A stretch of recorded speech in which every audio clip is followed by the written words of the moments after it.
Siku ya leo msikilizaji na mtazamaji wetu, tumekuletea utengenezaji wa sabuni ya maji. Kwa ambatana nami mwanzo mpaka mwisho wa video hii. Hatua ya kwanza ninaanza kwa kumimina Siles. Siles jina lingine kitaalamu inaitwa Texapon, wengine huita Ungarol.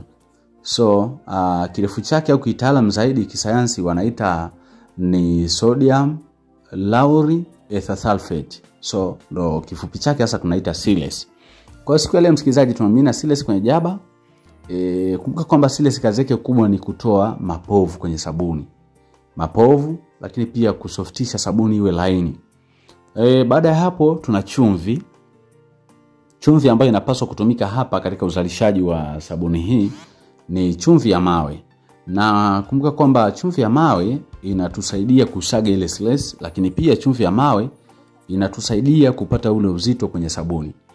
Karibu sana msikilizaji, mimi naitwa Mwalimu Almasi kutoka Lordness Enterprises. Kazi yangu kubwa ni kukuletea makala mbalimbali za ubunifu za kuweza kukufanya wewe ujiajiri na kuweza kuanzisha uzalishaji wako au kiwanda chako kidogo nyumbani. Lakini pia zaidi ya yote napenda ujiajiri kupitia ujasiriamali ambao tumekuwa tukiuelekeza mtandaoni. Pamoja na hayo yote nimeweza kukuandikia kitabu kinaitwa Miliki Kiwanda Chako. Kitabu hiki kina mafunzo yote ya bidhaa mbalimbali ambazo mimi huwa ninaelekeza. Nimekuandikia vipimo pia, lakini pia nimekuandikia hatua au formula za kufuata katika uzalishaji. Lakini pia pamoja na hayo tuna madarasa online ambayo yanaelekeza hatua kwa hatua utengenezaji, tunafundisha. So tuendelea. Kwa hiyo hapo tunaweka perfume nzuri ambayo napenda kutumia, huwa napenda kutumia bubblegum smell. So kwa sababu wateja wangu wengi hupendelea zaidi manukato hayo. Na hakika manukato hayakeri katika matumizi yoyote yale. Ukihitaji kujifunza basi utatucheki kupitia WhatsApp namba 0783 500 kisha 971 0783 500 971. Karibu sana unitext WhatsApp aidha unahitaji kitabu au unahitaji mafunzo hatua kwa hatua, nitakuelekeza na wewe utakuwa mjasiriamali mkubwa. Nitakuelekeza pia ufungashaji wa bidhaa zako zipendeze, zilete mvuto kwa wateja wako ili kwamba na wewe uweze kujipatia kipato kupitia ujasiriamali huu ambao tunauelekeza. Baada ya kuweka chumvi pamoja na Siles sehemu moja, hatua nyingine ambayo inafuata ni ukorogaji. Tumekoroga. Baada ya kupata matokeo mazuri tuliona kwamba tumeweka perfume, na perfume nimekwambia nzuri ni bubblegum. Hakikisha kwamba unaitafuta kama unapenda kuitumia, kwa sababu kila soko lina watu wake. Watu wengine hupenda lakini watu wengine hawapendelei kabisa. So baada ya hapo tunaanza kuweka maji angalau jagi moja kila baada ya dakika fulani. Kwa wale ambao tunajifunza tunafahamu na naelekeza hatua kwa hatua ili kwamba uweze kufikia hatua ya kutoa sabuni ambayo ina ubora mzuri. Lakini pia tunajifunza athari au tahadhari za kuchukua wakati tunazalisha bidhaa yetu. Tunapaswa pia kuzingatia mambo makubwa matatu. Ngoja tuendelee, tumalizie. Baada ya hapo tunatengeneza mkorogo mwingine pembeni, ambao huu mkorogo wa pembeni tunaweka soda ash light. Tunafahamu soda ash light kazi yake ni kuneutralize acid, na acid ambayo tunaitumia hapa ni sulfonic acid. Na ikiwa hatutatumia acid hii basi tarajia kwamba hatutatumia soda ash, na kama hatutatumia soda ash basi usiapply citric kwenye bidhaa zako.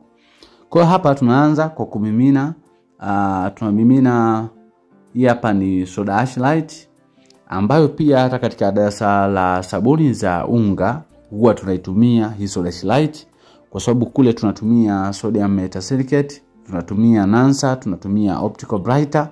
Hayo yote ni kwa sababu ya kuneutralize. Kwa kwenye sabuni ya unga soda ash inatumika zaidi ya 85%. Na ndiyo malighafi mama ambayo inatumika kwenye sabuni ya unga. Ndio maana hata sabuni ya unga ukiangalia ni kama soda ash tu. So kwa hiyo ni vizuri sana kupata elimu hii. Baada ya kukoroga ile soda ash light kwenye maji, hatua nyingine ambayo inafuata tunamimina sulfonic acid. Kitaalamu wanapenda kuita Labsa. Sasa Labsa hilo jina watu wachache wanalifahamu, lakini tumia sulfonic acid. Naikoroga na ina react pakubwa, unaweza ukaona kwamba imejaa, na hapo nimeweka maji lita kadhaa tu hata 5 hazijafika. Kwa hiyo baada ya kuchanganyikana vizuri kiasi hicho, hatua nyingine ambayo inafuata basi tunaunganisha mkorogo. Tunaunganisha mkorogo ule wenye sulfonic acid pamoja na soda ash light. Tunamimina kwenye ile mkorogo mkubwa ambao mwanzo ulikuwa na chumvi pamoja na siles, lakini pia tumeweka na perfume. Kwa hiyo tunaunganisha vizuri, unakorogeka vizuri. Msikilizaji, hakikisha kwamba kama una ndoto ya kuwa mjasiriamali, hakikisha kwamba umenitafuta, umenitext WhatsApp, nimekupa utaratibu wa kujiunga na darasa letu la kujifunza, lakini pia hakikisha umepata nakala ya kitabu cha Miliki Kiwanda Chako ili uweze kuongeza maarifa zaidi ya kuweza kuzalisha bidhaa ambazo zina ubora zaidi na kuendelea kufanya vizuri sokoni. Msikilizaji, nataka nikwambie jambo moja kwamba kujifunza hakujawahi kuwa na mwisho hata siku moja kwenye maisha yote yale ya utafutaji. Kwa hakikisha kwamba hauchoki kujifunza siku hadi siku. Hata kama unaona bidhaa zako unazalisha na zinatoka vizuri, usiache kuendelea kujifunza. Na hapa tunatengeneza zoezi la mwisho. Kuna kitu kinaitwa Alcatul msikilizaji, au wengine wanapenda kuita CMC, lakini bidhaa mbili tofauti zinafanya kazi moja. Alcatul inaongeza uzito wa sabuni, CMC inaongeza uzito wa sabuni. Alcatul unaweza kukoroga kwenye maji yoyote yale, aidha vuguvugu, ya moto au ya baridi, lakini CMC lazima maji yake yawe ya moto, kwa sababu ukikoroga kwenye maji ambayo ya moto basi itaganda na kutengeneza mabonge au mapunje. So baada ya hapo kukoroga Alcatul au CMC, ikorogeka, unaunganisha ile mkorogo, zeni kule utakoroga kwa muda wa kutosha usipungua angalau dakika 10. Baada ya hapo utafunika sabuni yako, utaiacha kila baada ya nusu saa unarudi kuikoroga. Karibu sana. Kwa kujifunza zaidi ni text WhatsApp